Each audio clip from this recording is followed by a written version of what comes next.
I'm Jean Nolte, editor at Fons & Porter. And I'm Colleen Tauke. I'm the sewing specialist with Fons & Porter. In this tutorial, we're going to show you how to make a Scrappy duo.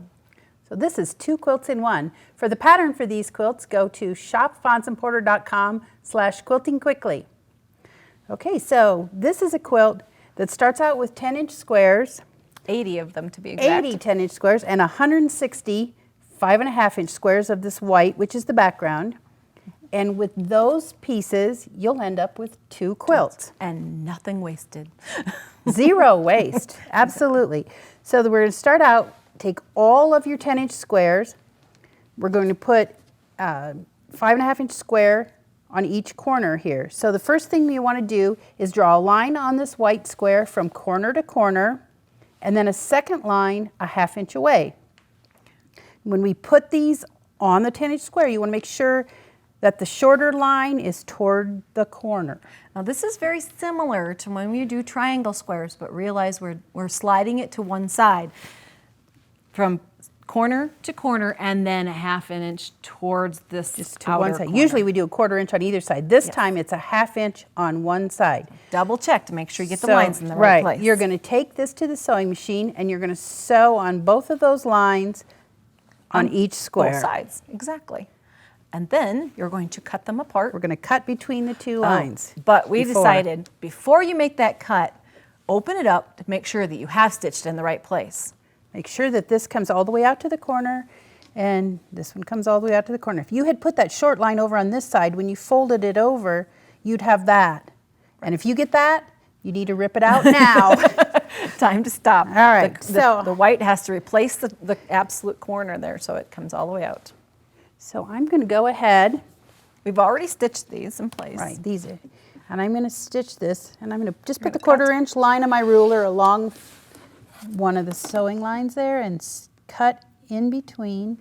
Down between the stitching lines. Okay. And then I'm going to take these away for a quilt later. So that's for the second quilt. So what we're going to do now is open those up. And we're going to press toward the white. In this case. Do that side. Just give that a... Make sure to set your seam first, which means you're going to warm up those fibers so when you open them up, you'll be able to get a nice crisp seam. Don't wait and press at the very end. Just press as you go. Okay. So there you go. So that's the beginning of your block. You want to put those white corners on all 80. So we've done another one, and we're going to match these up, but you would go down through all 80 blocks, do this process. So then you're going to just pair up 2 different ones.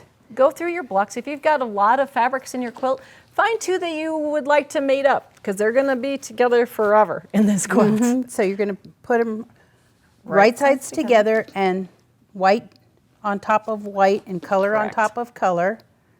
And the next thing you're going to do is take a ruler and draw a line from corner to corner on one of them. Doesn't matter which one, whichever one's lighter probably. Right. The reason why we're doing this is because it's a long gap across the 10-inch block, and so we're just going to put the middle one in there. Okay, if you feel more comfortable, you can stitch on both sides. What you're going to do here is stitch a 1/4 inch away from that line on each side. So you're going to run the foot along that line on one, so you're stitching on one side of the line and then go the other way. Run the foot along that line again, so you're stitching down the other side. Now, because this is a long seam line, I tend to want to put pins in just so I don't get a shift going across a long, and like Colleen said, if you're not comfortable using your 1/4 inch foot, or if you don't have a 1/4 inch foot, you could draw another line a 1/4 inch away on each side of that center line and then actually stitch on that line. Right. Just depends on what your comfort zone is at this point, or your experience. This is a quilt that goes together pretty quickly. And you get quite a big impact because you've got so many fabrics in the quilt. Remember to always remove your pins as you get to them. Try not to stitch over them and damage the tip of your needle. Now you wouldn't need to have 80 different fabrics. No, you could use 3 or 4 of one if you've made other quilts in the past. They get spread around a little bit, And if you would like to use up 10-inch squares of those fabrics, bring them all together, have a party with them. That'd be great. Okay, all the way across, 1/4 inch seam. The nice part about doing this process is you're making 2 blocks at once. As we open this up, you'll notice, peek, there's a block here. Yep. It's just like triangle squares, and guess what? It's just made on the other side. All right, so I'm just going to take a ruler, and the only reason you need a ruler is just because it's a kind of a guide, because you've already got your proper seam allowance. You could use just Any kind of large straight shears edge, if yeah. you'd like. Shears if you'd like. Then, But then you're going to open those up, maybe, get a hold of and press them toward one side or the other. It really doesn't matter. They're both kind of dark.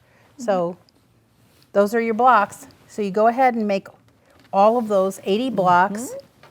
Then we suggest that you join them into what we call big blocks. Join 4 into a big block. So you probably want to lay them all out, spread them around a little bit. The nice part is really quickly you get to see what the quilt's going to look like.